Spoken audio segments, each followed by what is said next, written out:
अब ये बात हमारी समझ में आई सत्संग के द्वारा कि हमारे जीवन के जो दो उद्देश्य बन रहे थे कि एक तो क्या करें, परिवार का पोषण करें या हरि भजन करें। तो दो भाव जो बने थे उनको तो मिटा दो है ही नहीं। घर गृहस्थी में जो है बिल्कुल उसे बंधनकारक मत समझो। प्रभु का सब कुछ मानकर नाम सुमिरन करते हुए जो सेवा करो, अरे बड़ा आनंद आता है। आपको लगता है कि बैठकर भजन होता है, बिल्कुल ये मन की चाल है, नहीं होता। मन को भजन में नहीं लगाओगे तो चाहे पड़े रहो चाहे बैठे रहो, भजन नहीं होने वाला। और अगर भजन में लगाओगे तो फावड़ा चलाते हुए भजन होगा। जब नाम का अभ्यास करना था तो नई अवस्था थी, तो गुरुजन हर समय सेवा में लगाए रहते थे। बड़ी बड़ी पत्थर की शिलियां आश्रम में थी, उठा उठा कर उनको जमा कर खोद के बराबर करना, तुलसी का बगीचा लगाना, गेंदे का बगीचा लगाना, और वृक्षों को हैंड पैप से भर भर के पानी 100 बाल्टी खूब सींचना खूब, और उसमें भी नाम स्मरण करना। और जो पूर्व सदगुरुदेव भगवान थे बड़े ही बाहरी कठोर नियम वाले, और उस समय नाम का अभ्यास उसी समय करवाया गुरुदेव भगवान। ऐसे पूरे में सोने लगाना पर गुरुदेव भगवान की कृपा से समझ में आया। तो हमें लगता है कि कोई भी काम करते हुए भजन हो सकता है, कोई भी। अरे जब युद्ध हो सकता है तो और क्या बात है। अब बोलो आपका निर्णय कि मैं परमार्थ में जाऊं या व्यवहार ठीक करूं। हम कह रहे हैं वो व्यवहार ही परमार्थ बना लो ना, भागने की जरूरत कहां है। और जब आपकी अरुचि बढ़ेगी, वैराग्य बढ़ेगा, तो तुम्हें कोई रोक नहीं पाएगा। वो तो स्थिति आएगी, और अगर स्थिति के लिए बिना तुम भागोगे तो यहां के वही प्रपंच करोगे, यहां भी वही प्रपंच करोगे, भजन नहीं होगा। तो पहले तो साधक को इस बात को लेकर संदेह होता है कि संसार का व्यवहार करना कर्तव्य है या भजन करके भगवत प्राप्ति करना कर्तव्य। अब उसका सत्संग के द्वारा निर्णय होता है, चाहे शास्त्र का चाहे संतों का, कि नहीं नहीं मुझे तो इस जन्म में भगवत प्राप्ति करनी है। संसार के इन सब कार्यों को तो बहुत जन्मों में किया है, अब इस जन्म में भगवत प्राप्ति करनी है। ऐसा निर्णय सत्संग से होता है। जब ऐसा निर्णय हुआ तो भोग उसे कड़वे लगने लगे। ये शरीर का विलास, इंद्रियों का विलास उसको एक दुखद लगने है। कैसे छोड़ूं, कैसे हटूं। अब उसी को वैराग्य कहते हैं। अब उसके अंदर वैराग्य बढ़ने लगा। जब वैराग्य बढ़ने लगा तो वो प्रभु की तरफ चलने के लिए उतावला हुआ। अब उसके सामने प्रभु की तरफ चलने के लिए जो बताने वाले हैं वो शास्त्र हैं और वो संत जन हैं। अब इतने संत जन हैं कि उनकी सबकी अलग अलग साधना है, अलग अलग उपासना है। इतने शास्त्र हैं कि उनकी अलग अलग धाराएं हैं, और बिना इसके कल्याण नहीं होगा। सब कोई कहता है हमारा मार्ग ठीक है, सब सिद्धांत कहते हैं इससे भगवत प्राप्ति, इससे भगवत प्राप्ति, इससे ऐसा, इससे। वो साधक फंस जाता है कि चलूं तो किस में चलूं। उसके सामने साध्य और साधन विषयक तरह तरह के भेद साधकों के द्वारा, संतों के द्वारा, भक्तों के द्वारा डाले जाते हैं सामने। फिर शास्त्र को पढ़ता तो बहुत सी बातें शास्त्र में निकलती हैं। अब वो बेचारा परेशान हो जाता है कि अब मैं क्या करूं। संसार का तो सत्संग के द्वारा समझ लिया कि ये ठीक नहीं, मुझे भगवत प्राप्ति, पर कैसे भगवत प्राप्ति करूं। अब इसका निर्णय करना उस नवीन साधक के लिए बहुत कठिन होता है। परंतु भगवत कृपा का वो जिसने आश्रय ले लिया वो यहां टिकता नहीं है इस संशय में। परमार्थ भगवत कृपा से पुष्ट होता है। सबसे पहले प्रभु हरि को गुरु बनाना चाहिए, वही सबके गुरु हैं। जब हम घर से निकलने की सोच रहे हैं उस समय वो सोच भी गुरु दे रहा है, वो हरि गुरु उस समय सोच भी दे रहा है वही। तो जब हमारी ऐसी स्थिति आती है कि हम निर्णय नहीं कर पाते तो अंदर से प्रभु को पुकारना चाहिए, हे गुरुदेव हरि, आप प्रकट रूप में मिलो और मेरा समाधान करो। अब जो ही वो अंदर से ऐसी दशा में प्रभु की शरण होकर के पुकारता है तो भगवत कृपा उसे सदगुरुदेव के रूप में प्राप्त हो जाती है। ये ओहो, जो मैं खोज रहा था वो मिल गया। वो अंदर से भगवान उसको वहां पहुंचा देते हैं, वो बात सुनवा देते हैं, वो संयोग बैठाल देते हैं, जिससे उसके सारे संशय नष्ट हो जाते हैं। अब वो संपूर्ण शास्त्र और संपूर्ण संतों के मत को प्रणाम करके अपने गुरुदेव की आज्ञा पर चलने लगता है। अलग अलग वर्णन है संप्रदायों के सिद्धांत, अलग अलग शास्त्रों की युक्तियां वर्णन है। हम कितनी युक्तियां कितनी चलेंगे तो एक युक्ति में ही। तो इतनी बात समझ लेना है कि हम प्रभु के अंश हैं, इसमें किसी भी संप्रदाय का कोई कटाक्ष नहीं।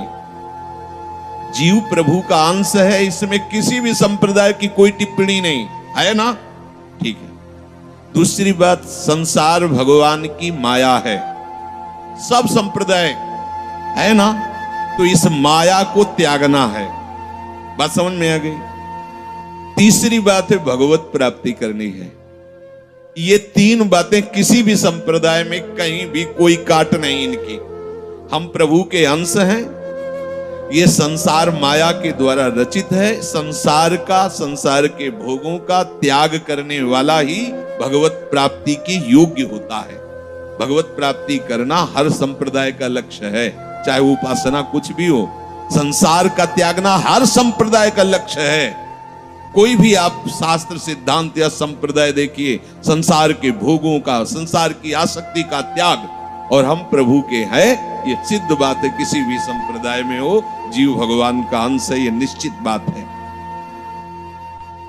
तो ऐसा निर्णय गुरुदेव की कृपा से स्वाभाविक हो जाता है कि अब सब सिद्धांतों को भले सुन लें, लेकिन हमें चलना का हमें पता है।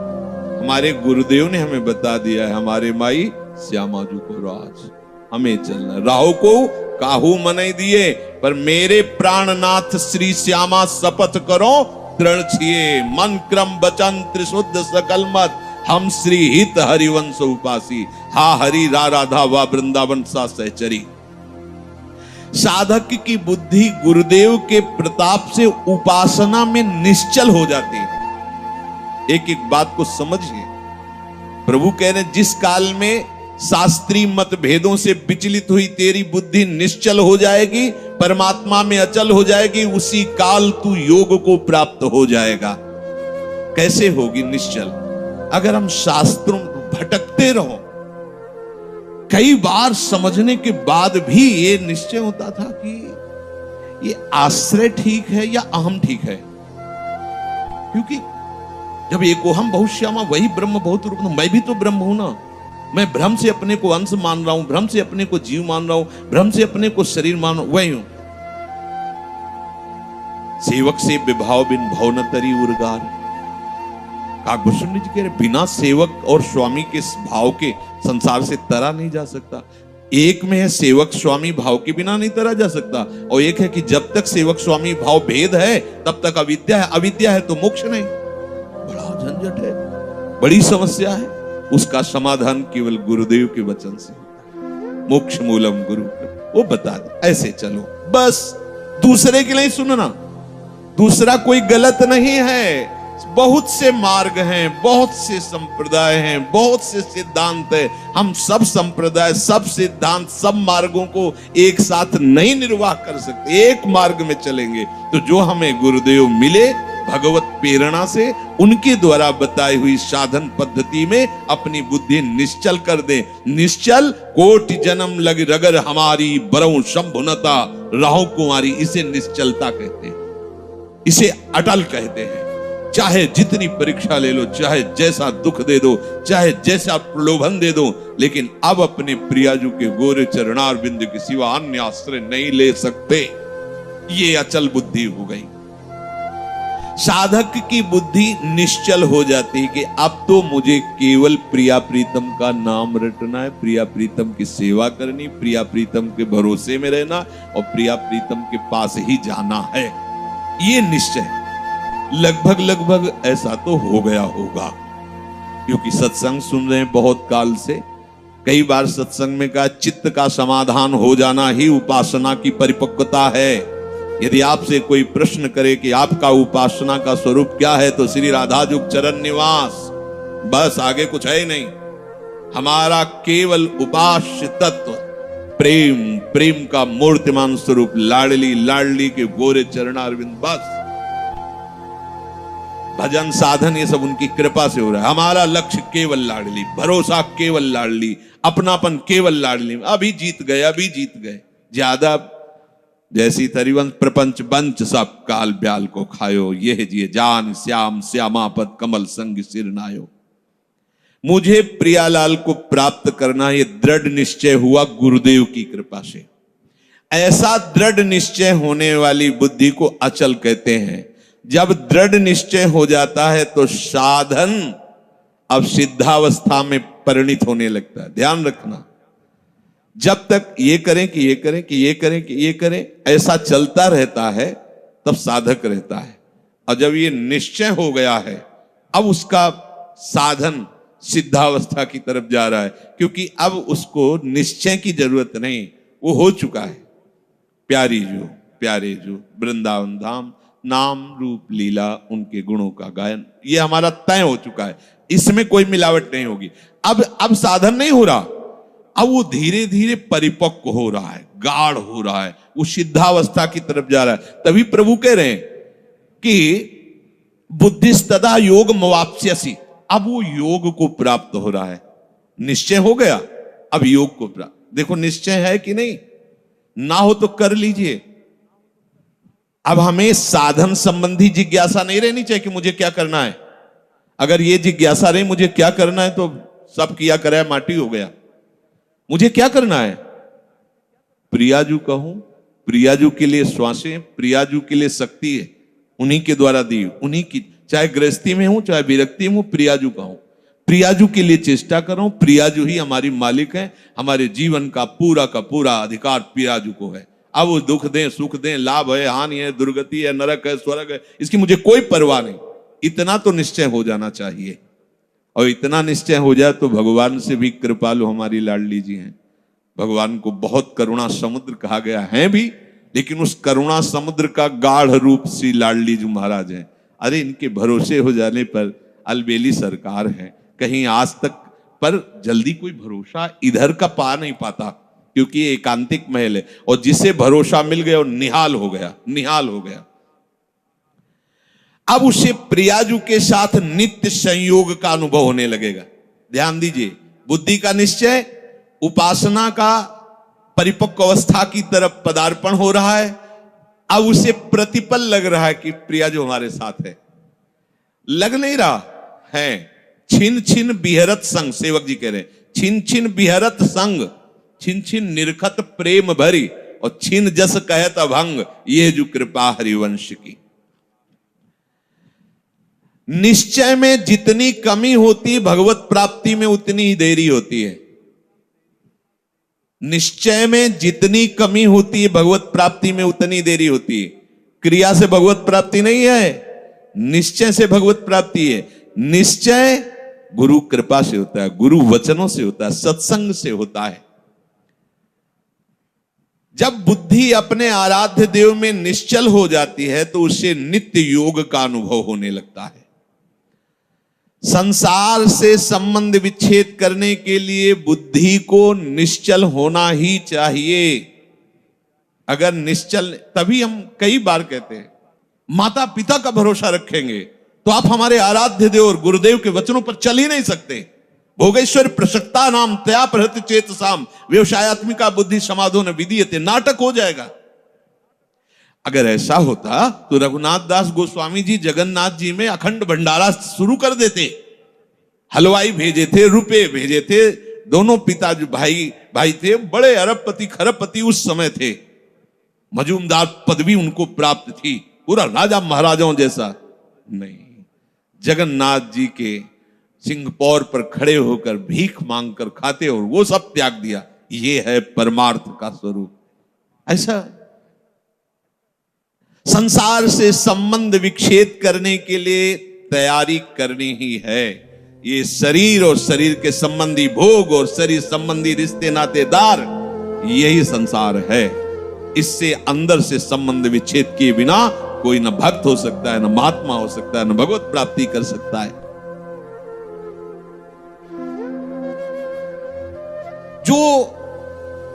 प्रभु से बिछुड़ा हुआ बहुत जन्मों से है और संसार से अपनापन किए हुए है।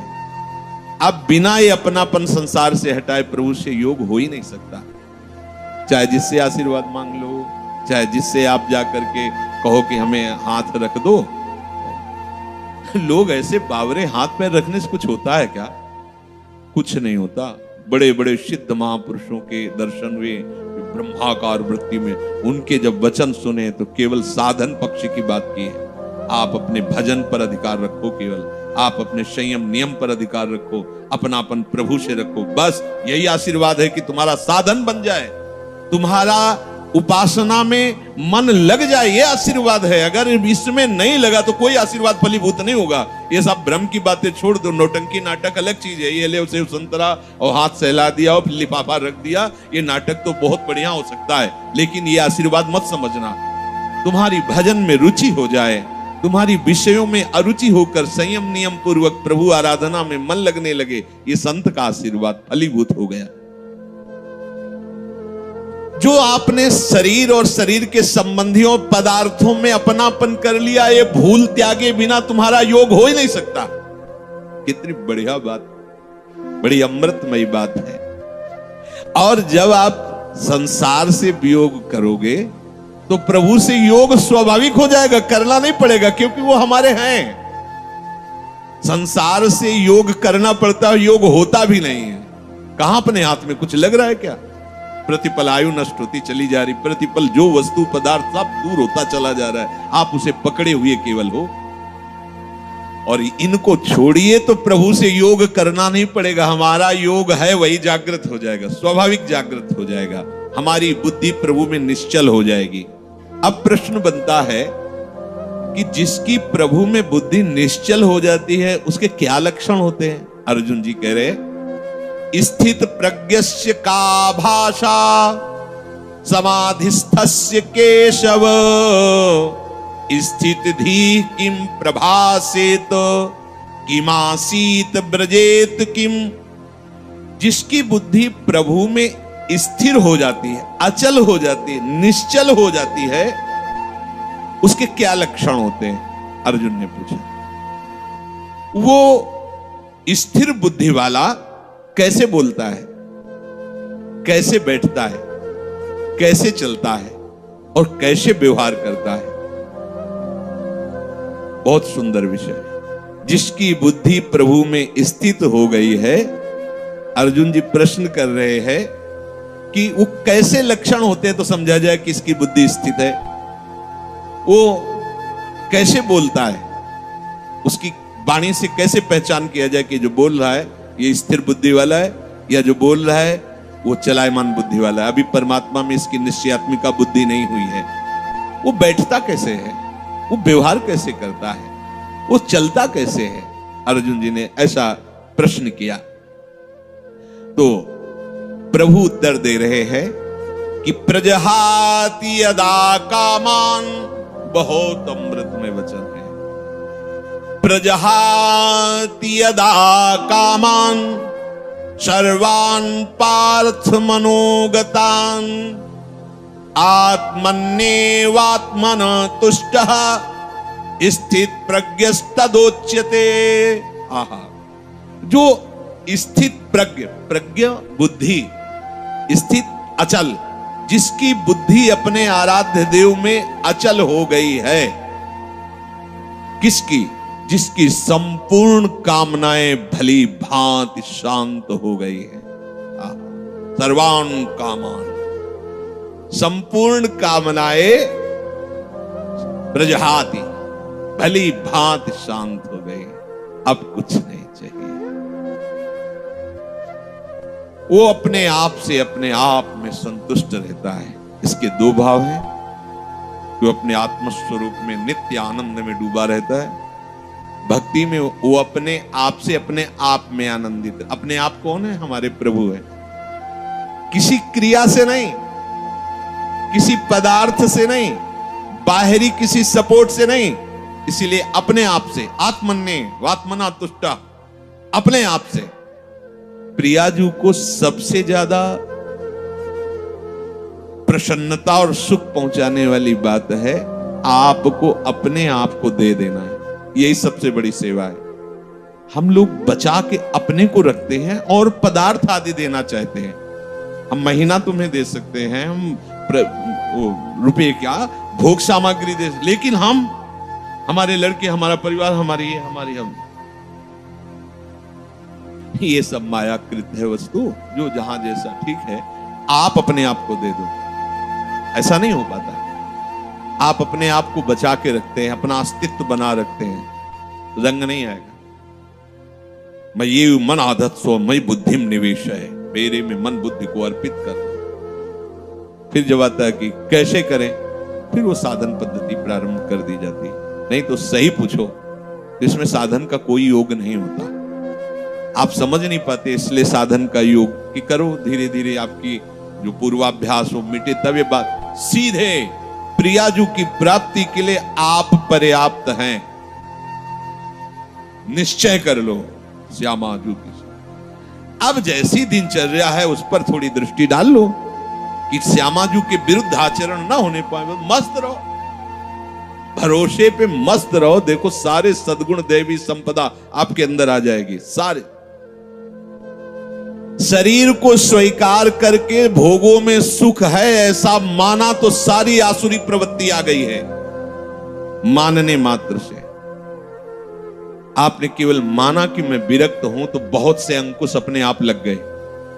विरक्त, जहां आपकी मान्यता होती वैसा रंग चढ़ने लगता है। मैं प्रियाजू का हूं, प्रियाजू मेरी हैं, ऐसी मान्यता से सारे भागवतिक सद्गुण आ जाएंगे जो महात्मा में होते हैं, जो रसिकों में होते हैं, जो भगवत प्रेमियों में होते हैं। अब ये बात समझ में नहीं आती, इसीलिए फिर लगाया जाता है आप ऐसा करो।